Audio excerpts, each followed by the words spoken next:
د کهانۍ شروعات د ویلیم نومي انجینیر نه کیږي. ویلیم په خپل لیب کې ناست وي چې دلته کې یو مړ پوجي راوړی شي. نو ویلیم د دې پوجي د دماغو نه ټول یاداشت ډاونلوډ کړي او بیا د دې د یاداشت یو روبوټ ته ترانسفر کړي. کله چې دا روبوټ په هوش کې راشي نو دا د ویلیم سره خبرې شروع کړي. د دیو دا تجربه تقریبا کامیاب ده، خو لږ ټیم پس چې دا روبوټ خپل جسم ته وګوري نو ډیر زیات غبراو شي او خپل ځان ته نقصان رسول غواړي. ویلیم چې د دې حرکتونه وګوري نو په دې باندې بجلی بنده کی او د دیو د تجربه ناکام شي. په اصل کې ویلیم د یو داسې کمپنۍ د پاره کار کوي چې دیو د مړه شوي خلکو یادونه ماشیني انسانانو ته ترانسفر کول غواړي. د دې کمپنۍ دا مقصد دی چې زموږ د حکومت کم پوجیان مري چې د هغوی یادونه موږ دوباره ژوندي کړو او دیو له یو نوی ژوند ورکو. خو د دیو د تجربې بار بار ناکام کیږي. د ویلیم بوس ډیر زیات غوسه وي او ویلیم ته وایي چې تاسو د کمپنۍ ډیر نقصان وکړو او اوسه پورې تاسو په دې تجربه کې کامیاب نشوئ. په دې باندې ویلیم ډیر زیات خپه شي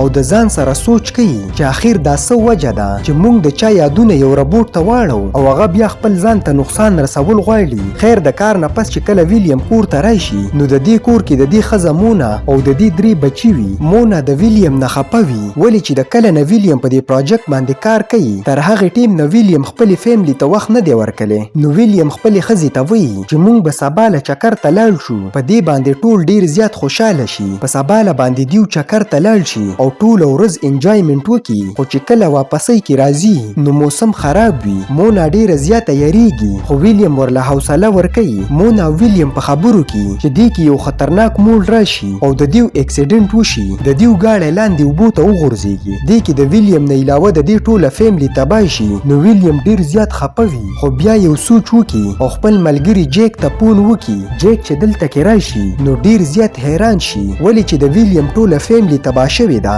ویلیم ورته وایي چې موږ له زما د فیملی دا ټول یادونه ډاونلوډ کول پکار دي او زه د دیو په ذریعه باندې خپل فیملی دوباره ژوندی کول غواړم. جیک خو داسې کول نه غواړي خو دا د ویلیم ډیر ښه دوست وي نو د دې خبره ومني او د لیب نه څه ماشینونه راپټ کړي. خو چې ویلیم ګوري دې چې کومې ټینکۍ راوړې وي یعنې هغه ټینکۍ کوم کې چې مړ جسم یې خوستی کیږي نو دا 3 ټینکۍ وي او د ویلیم فیملی کې 4 کسان دي. د دې مطلب دا دی چې په دیو کې د یو کس جسم واپس را ژوندی کېدی نشي. ویلیم ورته وایي چې موږ له یو بله ټینکۍ اخیستل پکار دي خو جیک ورته وایي چې د دې قیمت ډیر سیوا دی. ویلیم ته هم پته ولګي چې موږ بله ټینکۍ نشو راوړی نو دا ډیر زیات خپه وي او بیا د خپلې فیملی نومونه په پاڼو باندې ولیکي. دیو نه په پټو سترګو باندې یو پاڼه راواخلي نو دې کې د دې د وړې لور د زوی نوم راوخیږي یعنې دا به د زوی نه علاوه دا ټول را ژوندي کوي. ویلیم او جیک دا تجربه شروع کړي خو جیک ورته وایي چې دې ایریا کې د بجلی ډیره غټه مسله ده او زموږ دا تجربه تقریبا 15 ورځو پورې چلیدو والا ده او دې ټیم کې موږ ته د بجلی ډیر ضرورت دی. کو چرته یو سکند له هم بجلی لاړه نو زموږ دا تجربه به همیشه له ناکام شي. ویلیم د خپلو ګاونډیانو د کورونو نه بیټرۍ راپټې کړي د دې په وجه باندې د بجلی مسله ختمه شي. خو په دومره غټ تعداد کې بیټرۍ پټې شوي او خلکو د دې کمپلین کړی دی.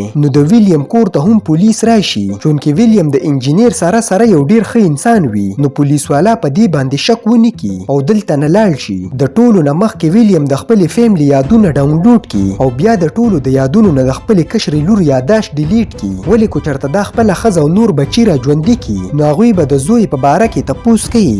د کم جواب چې ویلیم ورکول نه غواړي د دې وجې نه د هغوی د یاداشت نه د دې د کشرې لور ټول یادونه ډیلیټ کړي. دې خوا چې جیک دفتر ته لاړ شي نو د دیو بوس ورته وایي چې ویلیم چرته دی نو جیک ورته دروغ وایي چې هغه بیمار دی خو ویلیم داسې په کور کې نشي پاتې کېدی ولې کو چرته د دې بوس ته پته ولګي چې ویلیم د کروڑاو ماشینونه خپل کور ته وړي دي نو دې باندې به پولیس کیس وکړي او دا به جیل ته یوسي د کم په وجه چې به د دیو د تجربه هم ناکام شي. خیر په سبا له باندې ویلیم اپس ته لاړ شي. د ویلیم سره یو بله غټه مسله دا وي چې دې تر اوسه پورې څومره تجربې کړي دي هغه ټولې ناکام شوي او د دې د تجربو نه پس روبوټ خپل ځان ته نقصان رسول غواړي. ویلیم هم د دې خبرې نه یریږي چې زما فیملی هم خپل ځان ته نقصان ونه رسوي. دا د کمپیوټر په کوډینګ کې هم ډیر بدلون وکړي او 15 ورځې په دې باندې مهنت وکړي. د دیو د تجربې په اخیرنۍ ورځ چې د دې ښځه په حرکت کې راشي خو ویلیم د دې ټینکۍ نه دا بهر نه راوباسي ولې چې د دې دا خیال وي چې زما ښځه خپل ځان ته نقصان ونه رسوي، خو جیک ورته وایي چې موږ دا دلته کې نوره نشو ایسارولی، ګنې دا به دې ټینکۍ کې پخپله مړه شي.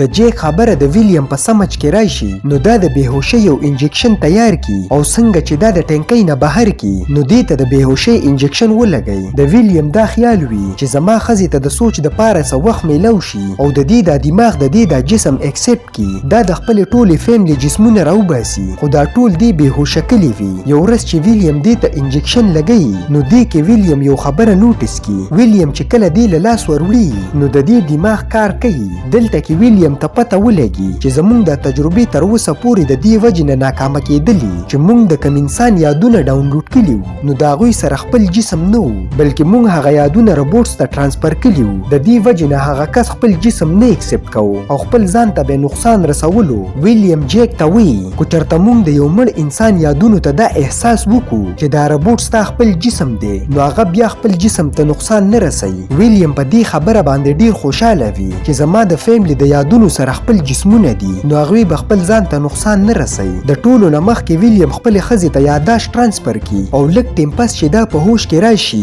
نو بالکل نارمل بیهیویر کوي. په دې باندې ویلیم او د دې ملګری ډیر زیات خوشحاله وي ولې چې د دوی د تجربه کامیاب شوه. دغه شانته کې ویلیم خپلو بچو ته هم یادونه ورکړي. په دغه شپه باندې ویلیم ډیر په خوشحالۍ سره ویده شي او کله چې سهار د دې سترګې کولاو شي نو ګوري چې د دې ښځه د دې خوا کې نشته. ویلیم په منډه باندې بهر وځي. بهر چې دا وګوري نو ډیر زیات حیران شي ولې چې د دې ماشومان ناشتې ته ناست وي او سکول ته د تللو دپاره تیاری کوي. ویلیم د دیو د یادونو نه د هغه شپې یادداشت ډیلیټ کړی دی په کومه شپه باندې چې د دیو اکسیډنټ شوی و. د دې په خاندان کې صرف یو ماشومه کمه وي کومه چې د دې کشره لور زوی ده. د زوی په باره کې صرف ویلیم ته پته وي ولې چې د دې نورو د یادداشت نه ویلیم زوی ډیلیټ کړې ده. د دې سره سره ویلیم د کور نه د زوی تصویران او کپړې هم لرې کړي وي چې د نورو ته د زوی په باره کې څه پته ونه لګي. دې وخت کې ویلیم ته د کمپنۍ د طرفه فون راشي او ورته وایي چې د پروجیکټ کې ډیر ټیم ولګېدو خو تاسو زر تر زره سهال راوي نیستو نو موږ به دا کمپنۍ بنده کړو. ویلیم چې آفس ته راشي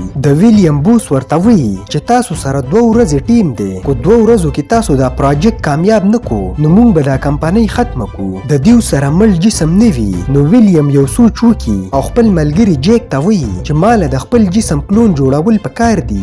جیک خو د دې خبره نه مانی خو ویلیم یې سمجاو کی ورته وایي چې زما کلون سنجاوول اسانه ده ولې چې دې کې به زما خپل یادونه وي. نو ویلیم دا تجربه شروع کی. خپل سر ته یو هلمټ ولګوي او بیا یو 13 ستن د دې په سترګه کې ښخه شي. په دې باندې ویلیم ته ډیر درد میلاو شي خو د دې ټول یادداشت یو کمپیوټر کې ډاونلوډ شي. بیا ویلیم په کمپیوټر باندې کار شروع کی خو د دې په کوډینګ کې لږ بدلون وکړي چې د دې د یادداشت دا خیال وي چې دا روبوټ زما خپل جسم دی او بیا خپل جسم ته نقصان ونه رسوي. خو دې ټیم کې دا د خپل لور چغې واوري او کله چې د لور خواته لاړ شي نو د دې لور ورته وایي چې ماته څه یادونه راځي چې هغې کې موږ ټولو اکسیډنټ کلی و. نو ویلیم ورته د بېهوشۍ انجکشن ولګوي او بیا د دې د دماغو نه د هغې شپې اکسیډنټ ډیلیټ کړي. خو دې کې د دې ښځه مونه راشي نو دې ته د ویلیم په باره کې پته ولګي. ویلیم ورته ټوله خبره رښتیا وکړي ورته وایي چې تاسو ټول مړه شوي وئ او اوس دا ستاسو کلون یعنی نقلي جسمونه دي کوم کې چې ستاسو ټول یادداشت دی. ما ستاسو صدمه نشوه برداشت کولی د دې وجې نه ما دا تجربه کړې ده او زه خپله تجربه کې کامیاب شوی هم یم. یو شپه د ویلیم کور ته د دې بوس راشي نو دا ویلیم ته وایي چې ما ته ستاسو د تجربو په باره کې پته ده تا د خپلې فیملي کلونونه جوړ کړي دي خو ما تا ته د دې وجې نه څه نه ویل چې ته به د دې په ذریعه باندې کوډینګ ټیک کړي ولې چې دا ستا د فیملي سوال دی. او ورته وایي چې تا کوم الګوریدم جوړ کړی دی هغه ما ته حواله کړه. ویلیم ته پته وي خو چېرته دې د الګوریدم خپل بوس له ورکړو نو د دې بوس به د دې فیملي دوباره مړه کړي. ویلیم د جوش نه کار واخلي او خپل بوس ډیر زیات ووایي او الګوریدم را واخلي او اوون کې بند کړي چې مکمل خراب شي او بیا د خپل فیملي سره دلته نه روان شي. خو د دې د بوس کسان په دې پسې لګېدلي وي ولې چې د دې په جسمونو باندې څه ټریکرې لګېدلي دي د دې په ذریعه باندې هغوی ته د دې لوکیشن معلومیږي. دیو د یو سمندر غاړې ته ورسي او بیا چې یو کشتۍ کې دلته نه تښتي نو د ویلیم د بوس کسان راشي او د ویلیم ټول خاندان ونیسي او دیو هغه لیب ته راوړي. دلته کې ویلیم هم راشي ورته وایي چې زه به تاسو له الګوریدم درکم خو زما فیملی ژوندی پرېږدئ. د ویلیام بوس ډیر زیات غوسه وي او په جیک باندې ډز وکړي او مړ کړي. دا ویلیام ته وایي چې ته دا تجربه کامیاب کا ګنې زه به ستا ټوله فیملی تباه کم. نو ویلیام د دې خبره ومني خو دلته کې دا یو ډیر ښه سوچ وکړي. دا یو روبوټ ته خپل یاداښت ورکړي او د دې د تجربه کامیابه هم شي. خو چونکې دې کې د ویلیام یاداښت وي نو دا هم د ویلیام په شان سوچ کولی شي. او د ویلیام د طرفه د ویلیام د بوس کسان ډیر زیات ووایي ویلیام دلته نه وتښتي خو په لاره کې دې ته یو آیډیا راشي نو دا دوباره د خپل کلون خواته راشي او ورته وایي چې دا مه وجنه. ویلیام ورته وایي چې د روبوټ کې زما یاداښت دي یعنی دا دویم ویلیام دی. ما او تاله یو ځای کار کول پکار دي او موږ به دا کمپنۍ ډیره مخکې کوو. نو د ویلیام بوس د دې خبره ومني. د کمپنۍ کې د ویلیام روبوټ کار کوي او دا د دې د بوس هم یو کلون جوړ کړي. لږو ورځو کې دا کمپنۍ ډیره ترقي وکړي. دیو د مالدار خلکو کلونونه جوړوي او هغې ته د مالدار خلکو یادونه ټرانسفر کوي. دا ټوله کمپنۍ د ویلیام روبوټ چلوي. دی خوا ویلیام یو بل ملک ته راغلی دی او د خپلې فیملی سره ډیر زیات خوشحاله دی. د دغه کمپنۍ نه ورته ډیرې پیسې هم میلاویږي ولې چې د دې روبوټ هلته پارټنر دی او ویلیام د خپلې کشرې لور د زوی هم کلون جوړ کړی دی. دغه شانته کې د دې ټوله فیملی مړه شوې ده خو اوس هم د دې سره اوسي. په دې ځای باندې زموږ کهاني ختمیږي. کو ویډیو مو خوښه شوې نو لایک یې کړئ او چینل ضرور سبسکرایب کړئ.